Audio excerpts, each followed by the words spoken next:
नमस्कार मित्रों, जय माता दी। स्वप्न के माध्यम से किसी भी घटना को जानना, किसी भी प्रश्न का उत्तर जानना, जब साधक साधना के क्षेत्र में प्रवेश करता है तो उसे बहुत सारी समस्याएं आती हैं। उन समस्याओं के विषय में वह चिंतित रहता है। एक और जहां गुरु का मार्गदर्शन होता है, लेकिन साथ ही यह भी आवश्यकता पड़ती है कि किसी दिव्य शक्ति का साथ उसको प्राप्त हो और वह ऐसी साधना करे जिसमें अगर उसकी दृष्टि नहीं खुली है, उसकी चेतना जागृत नहीं है और अभी वह खोल नहीं पाया है, तो स्वप्न के माध्यम से ही उसको सब कुछ दिखा दिया जाए या स्पष्ट कर दिया जाए। मनुष्य के शरीर की आंतरिक रचना अत्यंत जटिल है और आधुनिक विज्ञान भी इसे अभी तक समझने में प्रयासरत है। हमारे दिमाग के अंदर, मस्तिष्क के अंदर मेकमाइन मेटामाइन नाम का एक सिस्टम है। बहुत छोटा सिस्टम है, सूक्ष्म है।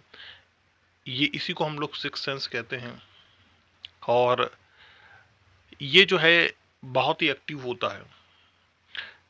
इसी सिस्टम के माध्यम से हम बहुत कुछ अनायास ही जान लेते हैं। तो कुछ ऐसी दिव्य साधनाएं भी हैं जो हमारे अंदर कुछ विशेष प्रकार की शक्ति को जागृत कर देती है और मनुष्य ऐसी अद्भुत चीजें स्वप्न के माध्यम से प्राप्त कर लेता है, जान पाता है, जो वह साधारण अवस्था में नहीं जानता है। बहुत सारे ऐसे महापुरुष गुजरे हैं, नस्ट्रोदामस है और भी हैं, भविष्य मालिका के लेखक है, जिन्होंने इस प्रकार के ध्यान, योग और अद्भुत साधनाओं के माध्यम से और ईश्वर कृपा के माध्यम से भविष्य की कई घटनाओं को उन्होंने बताया है और वो सटीक साबित भी हुई है। और अनायास ही हम भी कभी कभी स्वप्न के माध्यम से भविष्य देख लेते हैं। तो इसी प्रकार की साधना मैं आपको देने जा रहा हूँ। यह साधना अब तक लुप्त हो चुकी थी और बहुत ही कम साधक इसको जानते थे, क्योंकि यह साधना को गुप्त रखा जाता था और अब तक इसके साधक गुप्त रूप से ही पाए जाते हैं। लेकिन विगत कुछ वर्षों से यहाँ वहाँ बहुत से साधक इन साधनाओं को फैलाने की कोशिश कर रहे हैं, इनका प्रचार करने की कोशिश कर रहे हैं और वे जागृत जागृत अर्ध जागृत या सुषुप्त मन, इन सबको एक लय में लाकर के एकाग्रता को बढ़ाने, ध्यान के माध्यम से भी और स्वप्न के माध्यम से भी इन चीज़ों को करने के लिए बहुत ज़्यादा प्रयासरत है और लोगों को यह सिखा रहे हैं। अपितु भारत ही नहीं, पश्चिमी सभ्यता में भी या वहाँ के साहित्य में भी हमें इस प्रकार की साधनाओं का जहाँ स्थान मिलता है, जैसे ब्लैक मिरर साधना है जो हमें पश्चिमी क्षेत्र में मिलती है और ये विचक्राफ्ट की एक अति महत्वपूर्ण साधना है। इसमें भी जो है किसी रहस्य का पता लगाने के लिए स्वयं साधक खुद को तैयार करता है।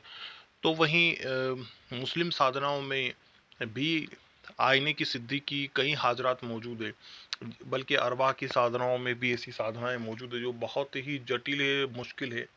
लेकिन यदि सिद्ध हो जाए तो न सिर्फ साधक उन आईनों के माध्यम से कुछ देख सकता है, बल्कि वह उसी आईने के माध्यम से कहीं भी कुछ भी करने में भी सक्षम हो जाता है।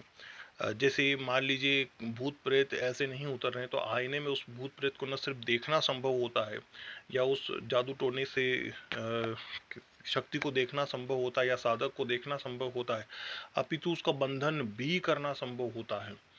यानी एक साधक कहीं हजारों करोड़ों किलोमीटर दूर भी बैठा हुआ हो और उसका मरीज हजारों करोड़ों किलोमीटर दूर भी हो तो भी वह इलाज करने में सक्षम होता है।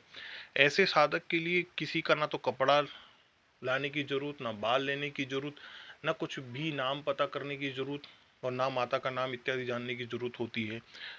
तो इस प्रकार की साधनाएं भी होती है।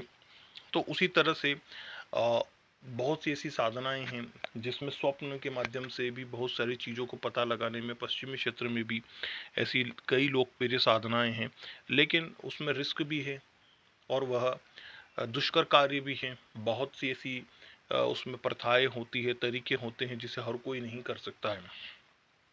लेकिन स्वप्नेश्वरी माता की साधना ऐसी साधना है जिसको हर कोई बड़ी ही सहजता से कर सकता है और उसमें कोई हानि भी नहीं है। धीरे धीरे आपको सफलता मिलेगी, समय लगेगा, क्योंकि मुझे याद है मैं एक दिन में 34,000 तक मंत्र का जाप करता था और कुछ दिनों जाप करने के बाद ही मेरे अंदर ये चीज़ जो है आई थी। और शुरू-शुरू में वो सपने या वो चीज़ें समझ में नहीं आती थी। धीरे-धीरे, धीरे-धीरे आपको वो चीज़ें समझ में आना शुरू होगी। तो ये उत्तम साधना है और बहुत सिद्ध साधना है। तो मैं ये आपको देने जा रहा हूँ। इस साधना को साधक किसी भी सोमवार की रात्रि काल में 11 बजे के बाद शुरू कर सकता है। साधक वही सारे नियम होते हैं, ब्रह्मचर्य का पूर्ण पालन करना होता है और वही व्यसन, गुटखा, तंबाकू, बीड़ी, सिगरेट छोड़ना, ये सभी साधनाओं में अनिवार्य है। मन की शुद्धि, तन की शुद्धि, आसन की शुद्धि, साधना स्थल की शुद्धि और विश्वास, ये सब होना चाहिए। चरित्र की शुद्धि, ठीक है। और इसके अलावा आचरण की शुद्धि, वही अच्छा आचरण रखना है, किसी के को गुस्सा नहीं करना है, वो सारी चीज़ें आप समझदार हैं। अपराक्रम, मिथुन, पौर्णस्य, व्यभिचार, इन चीज़ों से बच के रहना है। वेश्यागामी नहीं बनना है, स्त्रियों के बारे में बुरा नहीं सोचना है, ठीक है। किसी भी प्रकार का अपराकृतिक मैथुन नहीं करना है, काम वासना नहीं रखनी है, काम वासना पर नियंत्रण होना चाहिए। और वो सारी चीज़ें आप समझ ही सकते हैं, नशा वशा नहीं करना और पूर्ण एकाग्रता होनी चाहिए, ठीक है। और उच्चारण की शुद्धि, ये सब चीज़ें, और दिखावा करने का और कुछ गलत कार्य करने का भाव नहीं होना चाहिए। और गुरु मंत्र, गुरु कृपा, और जाहिर सी बात है, जिसने आप जिसकी मान लीजिए आप किसी यूट्यूब चैनल से साधना देख रहे हैं, तो जिसकी से चैनल से आप साधना देख रहे हैं वही गुरु है।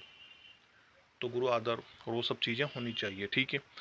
तो इस प्रकार से ये सारे नियमों का पालन करने के बाद उसके बाद वो खाने पीने में भी हमें सात्विक खाना, सात्विक आहार वगैरह लेना है, ये सब चीज़ें हैं। और कृपा मंत्र वगैरह जाप करना चाहिए, विभिन्न जो आपके इष्ट वगैरह उनके मंत्र जागरण करना वगैरह है। और वही आपके ऊपर तंत्र मंत्र नहीं होना चाहिए, बुरी शक्तियाँ वगैरह नहीं होनी चाहिए। इस तरह की सभी चीज़ें हैं, या अधूरी साधनाएं वगैरह छोड़ रखी है, तो वो सब उन सब से आपको मुक्त होना, उन सबको हटा देना, बुरी शक्ति इत्यादि को जरूरी होता है। हालांकि ये देवी साधना है, लेकिन ऐसी शक्तियों के होने से क्या होता है कि आप साधना पूरी ही नहीं कर पाओगे, कृपा मिलने तक पहुंच ही नहीं पाओगे और देर आपको लगेगी। इसी वजह से उन चीज़ों को पहले ही उनका निराकरण कर लेना बहुत ज़रूरी होता है, ठीक है। अब इसके बाद क्या करना है आपको कि आप उत्तर दिशा की तरफ मुंह करके, यानी उत्तरामुख होकर के बैठ जाए। सफ़ेद वस्त्रों को धारण किए हुए देवी स्वप्नेश्वरी का चित्र या यंत्र स्थापित करना चाहिए। प्रश्न का उत्तर देने के लिए प्रार्थना करनी चाहिए। इसके बाद साधक अपने प्रश्न को स्पष्ट रूप से अपने ही मन में 3 बार दोहराए। इसके बाद मंत्र जाप प्रारंभ कर दे।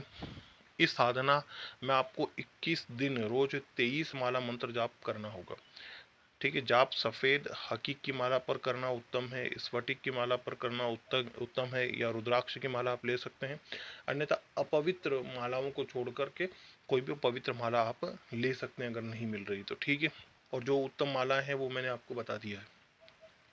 उस माला पर कोई भी दूसरी साधना ना हो, अशुभ साधना न की हुई हो, इस चीज़ को ध्यान रखें, ठीक है। ये भी ध्यान रखें जब भी आप माला ले तो। मंत्र इस प्रकार है: ओम स्वप्नेश्वरी स्वप्ने सर्व सत्यम कथय ह्रीम श्रीम ओम नमः, ठीक है। ये मंत्र है। और मंत्र जाप के बाद साधक फिर से प्रश्न का 3 बार मन ही मन में उच्चारण करे और थोड़ी देर वहीं पर आंख बंद करके ही मंत्र जाप आपको करना है। और आंख बंद करके थोड़ी देर बैठ जाए, ठीक है, ध्यान चिंतन करे। और उसके बाद किसी से भी आपको संभव जहाँ तक हो बातचीत नहीं करनी है, फिर आप सोने चले जाए, ठीक है। और सोते हुए भी आपको मंत्र जाप करना है जब तक आपको नींद ना आ जाए, ठीक है। इस प्रकार शीघ्र ही आपके प्रश्न का उत्तर आपको स्वप्न में मिल जाएगा। उससे संबंधित जो भी स्थिति है वो आपको दिखा दी जाएगी। एक बार आप स्थिति देख ले तब भी साधना को न छोड़े, जब तक पूरी तरह से आपके ऊपर वो स्थिति स्पष्ट ना हो जाए, आपको समझ में ना आ जाए, तब तक आप मंत्र जाप करते रहें। समझाने के लिए प्रार्थना करते रहें माता से कि भैया आप हमें समझाइए, किस इसका डिटेल मेरे को समझ में नहीं आया, ये दिक्कत ही है, वो दिक्कत। पूर्ण रूप से जब आप संतुष्ट हो जाए कि सब कुछ अच्छे से आप समझ गए हैं, तब आप साधना करना छोड़ दें और एक माला मंत्र जाप आप डेली रखें। और जब भी आपको ज़रूरत पड़े, इसी प्रकार से आप साधना करके किसी भी प्रश्न का उत्तर जान सकते हैं। तो मैंने आपको पूर्ण डिटेल बता दी है। इसके बाद आप हवन करना चाहें तो 108 आहुति आप हवन की दे सकते हैं। और हवन आपको लाल पुष्प से, ठीक है, या गुलाब की लाल फूल की पंखुड़ियाँ ले ले आप, और घी ले ले, और उसके जरिए आप हवन कर सकते हैं। चाहे तो उसमें थोड़ा तिल मिला लें, ठीक है। तो मैंने हवन का भी आपको बता दिया है। और हवन में सबसे पहले जिनकी जो हवन के तरीके हैं वो हम अपने इसमें डालेंगे, चैनल पर अपलोड करेंगे, अपने प्लेलिस्ट में भी डालेंगे उसको। तो आप वहाँ से जब चैनल पर अपलोड करेंगे देख लेना, या फिर कहीं से भी आपको हवन की सामान्य विधि विधान मिल सकते हैं तो वहाँ से ले सकते हैं। मैं इसी के साथ विदा लेता हूँ। धन्यवाद।